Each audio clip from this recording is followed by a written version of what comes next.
I got a promotion recently at work. It's very exciting. I'm moving up from a level 3 to a level 4 on our internal manager matrix. It comes with a nice bump in salary, also means I'm expected to perform at a higher level. But this promotion got me thinking about my design career so far, all the different places I've worked, the different roles I've had, as well as the choices that I've made throughout my career to get to where I am today, which is working as the creative director at a remote tech company. Today I want to take you on a little trip down my design career memory lane and reveal to you all the different places that I've worked and roles that I've had. I'm going to show you some of the work that I did in each of these roles. Some of it's going to be very cringy, so be prepared. And also tell you about the choices I made of when to move on from a role and what to move on to. And to do this, to properly take you through this history, I have prepared a visual aid, so please hold while I grab it. Ta-da! Look, I wanted to do this on a blank white wall, but I mean, you've seen my office. It's full of art. Blank wall doesn't exist in here where I have my camera and my lighting. So this is like a makeshift sound dampener that we have in our house. And I have used up all my printer ink printing out the companies that I've worked at. Let's get started, shall we? So to give you just a little bit of background, I graduated from Massey University in Wellington in 2011 with a Bachelor of Design with first class honours. I majored in visual communication design and focused on graphic design within that. And I actually got my first paying design job in my final year of university. So let's reveal our first logo. I spent my last year working at... How is this going to work? Baby Star. This was a local New Zealand company that sold baby supplies, clothes, cribs, other stuff that babies need. Clearly, I don't have kids. I started working here in 2011 just as a retail assistant. Retail jobs is what I worked all throughout university, in the last few years of high school as well. This was just a small local business. There was someone on the team who ran the email newsletter, and when they left, the managers, the owners of Baby Star, asked if I might be interested in taking over doing some of that design work because they knew that I was studying for a design degree. I was of course ecstatic, jumped at the chance to do this, perhaps jumped a little bit too quickly because I ended up doing this work just for my same rate as my retail pay. I know now that I probably should have charged a higher rate for that design work using that specialized skill rather than my work being on the shop floor, but hey, I was still getting paid, and I designed a bunch of things like this, ads, booklets, images for email newsletters that were very inaccessible because they were literally put in there as a JPEG. None of this work is particularly great, but it was a lot of fun and a very low stakes environment to be doing client work in. There was a little bit of overlap in my final year of university between Baby Star and my next job, which was at Mitsubishi Electric. Actually, it was technically at a company called BDT, but Mitsubishi Electric was the brand that we sold and what I was designing for, and I figured that it was a company you're more likely to know. Specifically, Mitsubishi Electric makes things like fridges and heat pumps, dehumidifiers, that sort of thing. I applied for this job through our university forums. They were looking for a part-time designer. Having had a little taste of being paid for design work at Baby Star, I was stoked to try and get more of that. So I applied. Hey, Seb just turned the light on. How did you do that? I took a little bit longer than the average student to do my Bachelor of Design degree. I took some time off after my second year, which meant that I spread the work over 5 years instead of 4. And that meant that in the second half of 2011, I had a very light class load. I actually only had one class that I had to go to, and the rest was working on my project, which was a lot of work. But I managed to fit in working 30 hours a week, I think, in this job as a part-time graphic designer. I definitely usually count this as my first design job because it was the first one where it was my whole role was there to be a designer, right? I had my own desk in the office, which was really exciting to me. I had a commute, which also felt exciting at the time, even though I spent a lot of my, wages on the bus journey there and back, because I had to go from Wellington to Lower Hutt to get to the office each day. So yeah, my last semester of university, I was doing my major project. I was doing freelance design work at Baby Star, sometimes working on the shop floor on the weekends, also going on the weekdays for Mitsubishi Electric. It was a busy time. When I finished my classes, almost immediately, BDT, Mitsubishi Electric, offered me a full-time job, which I jumped at the chance to accept. I was loving the work I was doing there, really enjoying being part of the team. I was very confused that some of my university classmates turned their nose up at this job, they'd seen it on the forums too. And I think it's because it wasn't the big fancy agency that they were going after or that they wanted to do an internship at. But I was just excited to have a job and be being paid to, create stuff in Photoshop every day. And so yeah, this was great. I firmly believe believe in going after your dreams, but having worked here part-time for a while, I could see like that it was going to be a great first job for me. And so yeah, I jumped at it. So I worked full-time in this job for about a year. Then at the end of 2012, I started to get a sense that it might be time for me to move on. The main thing was that I felt like I wanted to be working on web design or like digital design as my like core workload, and that just wasn't needed at Mitsubishi Electric. I got to work on a couple digital things, but I knew that the majority of my job would always be print work, and I just saw web design as the future and what I wanted to move into. So I started keeping my eye out for more web design focused jobs and ended up in a role at Xero. Oh dear. Xero is an accounting software company, and it's kind of like the tech company darling of New Zealand. Definitely the like biggest tech company in the country still, I'm pretty sure. When I applied for this job, the only web design examples I had were one, my portfolio itself. I was like, yeah, look at how I design my own portfolio. And then two, the design for my own clothing company website, which looked very similar to my portfolio. Somehow though, still got the job. They must have seen something in me. Very grateful for that. I was the third marketing design hire to join the team, and this was actually the first role where I learned the term marketing designer and learned that this is a thing in tech, like designers on the marketing team have this title. Clearly, you know how that turned out. I think this was a great next step for me because the team was bigger. There was only 3 of us on marketing design when I started, but there was more on the product design side.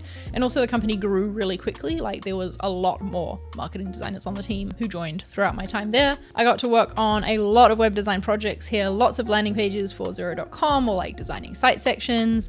I also got to design for XeroCon, which was like a conference Xero put on, and I even won an award for this website here that I designed for XeroCon. Very cool. So I was definitely right about this being a role that there was a lot of room for me to grow and like try new things, get a lot of work done. I'd also heard really good things about the company from a friend who worked there, and I knew it was like a proper tech company that had like a ping pong table and a barista in the office.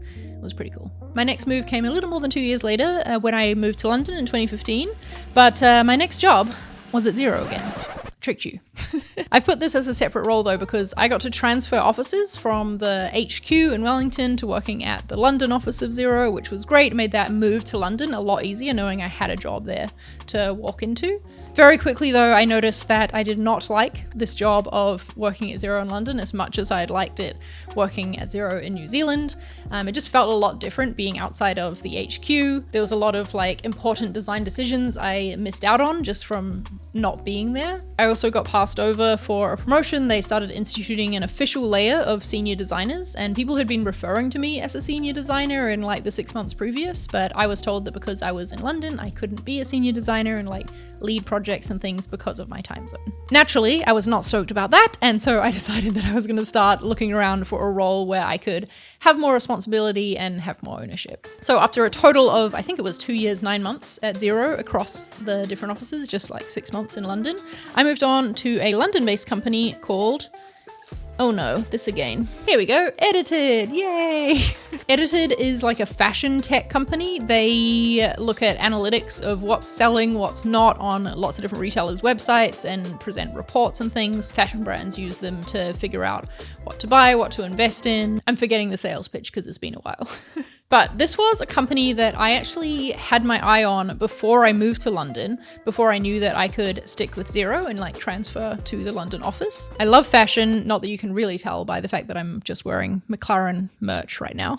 But I was excited to have like people who work in fashion as the target audience that I was designing marketing materials for, because yeah, I forgot to say, I was still a marketing designer at Edited, kept that same title, was working in that same role. This was a much smaller company than Xero. When I started at Xero, I think we were like 200, 300 people globally, and when I left it was like 1,500, so it had gotten very big.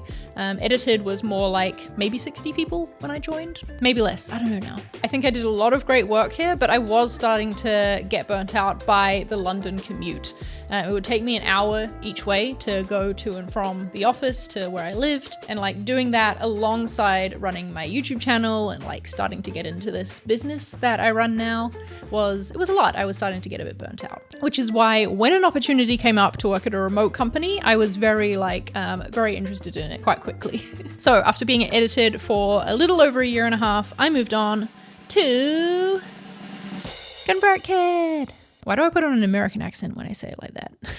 I met Nathan, the CEO of ConvertKit, our founder, at a conference in 2016, I believe it was. At the time, they had just one full-time designer on the team who was working on both designing the product and designing like the marketing website and any sort of other brand and marketing materials. And so he brought me on to take over that side of things. The whole company was only maybe 25 people or something like that when I joined. And our marketing team at one point was just me, our marketing director, and our writer. So I'd gone from smaller businesses to a bigger one and then back down smaller again. I was working on all sorts of projects, from the marketing website to even coding the marketing website at one point. I'm so glad I don't have to do that anymore. I'm designing for our event, Craft and Commerce. Also got to work on a lot of ads, including partnering with an agency on producing some fancy brand ads. 4 years was a long time to stay in one role, but like I said, I had a promotion at one point, and ConvertKit was good at giving raises often, so I felt like I had a sense of progress most of the time. But after 4 years in this role, I did start to feel a little bit listless, a little bit like I wanted more of a challenge. I didn't know what was next, and I just had this overwhelming sense that I perhaps wasn't living out my full potential. I wanted more responsibility and more ownership. I wanted to be able to have more impact than I was having in my current role. And luckily for me, I did not have to go far to search for the next role, which brings us to today, where I am again, still at ConvertKit, but as creative director now. This definitely counts as a different step in my design career because it is a different role, and it was a choice to step into it, and also to step into it at ConvertKit rather than going elsewhere. I lead a team now. I lead our brand studio team, got to hire a designer, so I'm not the only marketing designer at ConvertKit anymore. This change happened in October 2020, which, as we all know, was a very difficult year and a difficult time to be thinking about making a transition. But I felt like staying at ConvertKit and learning about management, learning how to lead a team and what it means to be a creative director in this super supportive environment with a team that I already knew and knew I loved working with, doing work that I already knew I was really interested in, with our target audience being creators. It's a lot of fun for me. Yeah, that made that the right next choice in my career. I've been in this role for the past 2 years, and I will say that there was a point during it where I wasn't sure if it was the right fit for me. I think that's probably a story for another time, perhaps another video, but yeah, we'd never had a creative director before at ConvertKit, and it just took us a bit to settle into what I should and shouldn't be responsible for and how I could have the most impact. But I'm really happy with my role where it is now, especially after being promoted.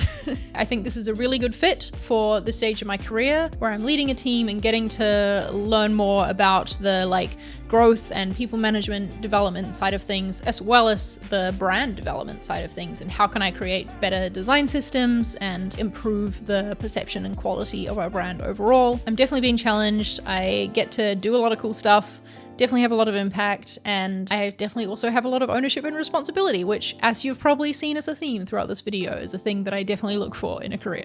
Maybe I should have put another question mark here to be what's next? But the truth is, I don't know what's next. I'm really happy here in this stage of my career for now, and I will continue to fill you in as my design career develops. If you've got any questions about any of these roles or the choices that I made in my career, please feel free to ask them in the comments. Perhaps we can do a separate design career path Q&A video. I'm sure some of you are wondering why I haven't gone full-time freelance or worked in an agency or become a product designer or things like that. Thank you for watching though, and I know it doesn't have the most up-to-date information, but if you're interested to know what I got paid at these different roles that I've had throughout my career, then you can go watch this video over here about my salary history. It's a couple years old now, but it covers most things, and I hope you enjoy it. Thanks for watching. Bye.